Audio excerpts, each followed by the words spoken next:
दोस्तों आज ही 17 नवंबर को दोस्तों सेकंड शिफ्ट का भी आपका एसएससी स्टेनोग्राफर का एग्जाम दोस्तों समाप्त हो गया है। तो आज की इस वीडियो में सेकंड शिफ्ट में पूछे गए जीके जीएस के कुछ प्रश्न मिले हैं, उनको प्रश्नों को देखने का प्रयास करेंगे जिससे कि आपको एक लेवल का पता चल सके कि जीके जीएस का लेवल क्या पूछा जा रहा है। और दोस्तों सभी प्रश्न स्टूडेंट को याद नहीं रहते हैं, इसके लिए आपके लिए पीडीएफ की व्यवस्था की गई है। पीडीएफ टेलीग्राम पे मिल जाएगा, लिंक डिस्क्रिप्शन बॉक्स में दिया गया है टेलीग्राम चैनल का।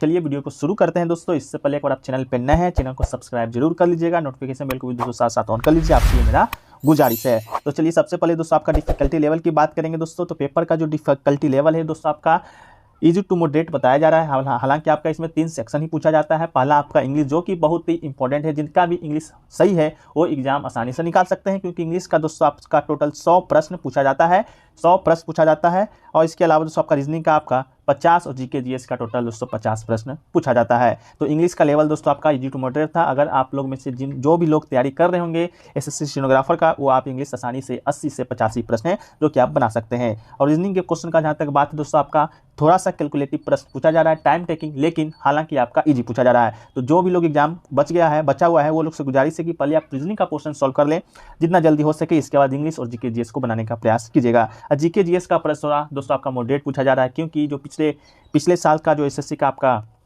प्रश्न पूछने का तरीका था उससे थोड़ा सा डिफरेंट आपसे पूछा जा रहा है। जीके करंट का जो पोर्शन है वो स्टूडेंट को पता ही नहीं चल पा रहा है कि कहाँ से पूछा जा रहा है। हालांकि अप्रैल 2022 तक का ही करंट आपसे पूछा जा रहा है, 21-22 तक का, लेकिन प्रश्न थोड़ा सा घुमावदार पूछा जा रहा है। तो चलिए कुछ प्रश्न मिले हैं उसको देख लेते हैं, उसके अनुसार अब लेवल भी पता चलेगा कि कैसा लेवल पूछा गया था।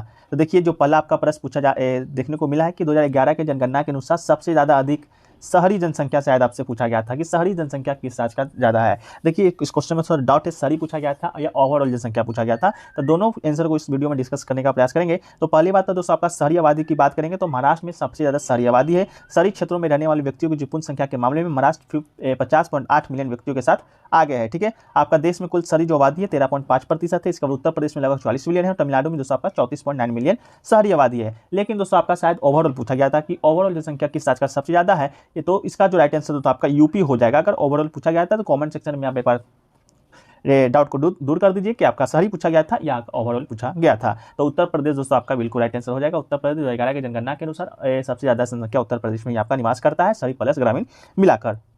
तो चलिए देखिए अगला क्वेश्चन पूछा गया दोस्तों कि अंतर्राष्ट्रीय जो योग दिवस है जो कि आपका शायद 22 जून को मनाया जाता है, तो वो दोस्तों आपका किस वर्ष से मनाया जा रहा है। तो दोस्तों अंतर्राष्ट्रीय स्तर पर मनाने की शुरुआत आपका अंतर्राष्ट्रीय योग दिवस का कब हुआ था, तो दोस्तों आपका 2015 ईस्वी में आपका किया गया था, जब पहली बार पूरी दुनिया ने योग दिवस एक साथ मनाया था। और दोस्तों भारत के ही आह्वान पर, भारत के प्रधानमंत्री नरेंद्र मोदी के आह्वान पर ही 27 सितंबर 2014 को संयुक्त महासभा में दुनिया भर योग दिवस मनाने का आह्वान किया गया था। इसके बाद दोस्तों 2015 से अंतर्राष्ट्रीय योग दिवस जो कि 21 जून को या 22 जून को आपका उसी से मनाया जा रहा है।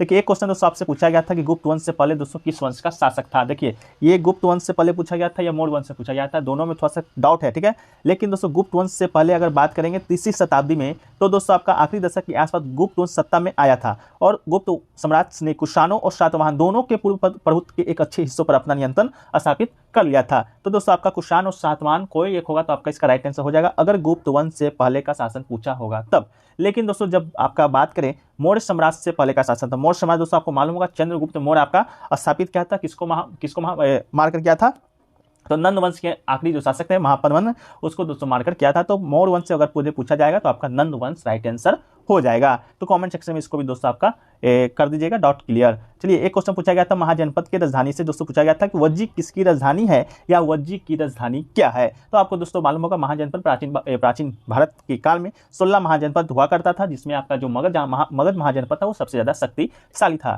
ठीक है, तो वज्जी या विरजी प्राचीन महाभारत के 16 महाजनपदों में से एक था और कई छोटे राज्यों को मिलाकर इसकी उत्पत्ति हुआ था, और इसका जो राजधानी था आपका वैशाली था। तो वैशाली तो इसका राइट आंसर हो जाएगा। ये 16 जो महाजनपद है दोस्तों, इसका जो उल्लेख है वो दोस्तों आपका कहाँ किया गया है, ये भी प्रश्न आपका हमेशा बना है। तो बनेगा या नहीं बनेगा इसका तो कोई आइडिया नहीं है, लेकिन 16 जो महाजनपद है उसका जो उल्लेख है वो दोस्तों आपका बौद्ध एक धर्म ग्रंथ है उसी में किया गया है। पुस्तक का नाम एक्चुअल में अभी याद नहीं आ पा रहा है कि कौन से पुस्तक में किया गया है, लेकिन बौद्ध धर्म का एक पुस्तक है, उसी में दोस्तों आपका 16 महाजनपद का उल्लेख किया गया है, जो कि दोस्तों आपका प्राचीन भारत के महाजनपद काल में आपका था, जिसमें जो मगध है आपका सबसे ज्यादा शक्तिशाली था। चलिए एक क्वेश्चन पूछा गया दोस्तों अंत्योदय अन्न योजना है, जो कि दोस्तों आपका पहली बार शुरू कहां से किया गया था, किस राज्य से किया गया था। तो अंत्योदय या अन्न योजना PMAY लाखों गरीब परिवारों को अत्यधिक सब्सिडी वाला भोजन प्रदान करने के लिए सरकार के द्वारा प्रायोजित योजना है। सरकार के द्वारा इसे 25 दिसंबर 2000 को लॉन्च किया गया था और पहली बार इसे दोस्तों आपका राजस्थान में लागू किया गया था। तो राजस्थान दोस्तों इसका राइट आंसर हो जाएगा। ठीक है, इसके अलावा दोस्तों आपसे पूछा गया था नमक जो कॉमन सॉल्ट है वो दोस्तों साधारणतः आपका क्या है, किस नाम से जाना जाता है। तो नमक से साधारणतः भोजन में प्रयुक्त होने वाले नमक का बोध होता है और रासायनिक दृष्टि से ये सोडियम क्लोराइड है। NaCl दोस्तों आपको ऑप्शन में दिया गया था, तो इसी का राइट आंसर आपका हो जाएगा, जिसका क्रिस्टल पारदर्शक एवं घनाकार होता है और शुद्ध नमक रंगहीन होता है, किंतु लोहमय अप्रदबों के कारण इसका जो रंग है पीला या लाल हो जाता है। तो सोडियम क्लोराइड इसका दोस्तों आपका राइट आंसर हो जाने वाला है। एक क्वेश्चन पूछा गया दोस्तों कोलार गोल्ड फील्ड है जो कि दोस्तों किस लिए प्रसिद्ध है। ये दोस्तों आपका क्वेश्चन बहुत इजी था। इसके ऊपर एक मूवी बना है दोस्तों KGF पार्ट 1 और KGF पार्ट 2।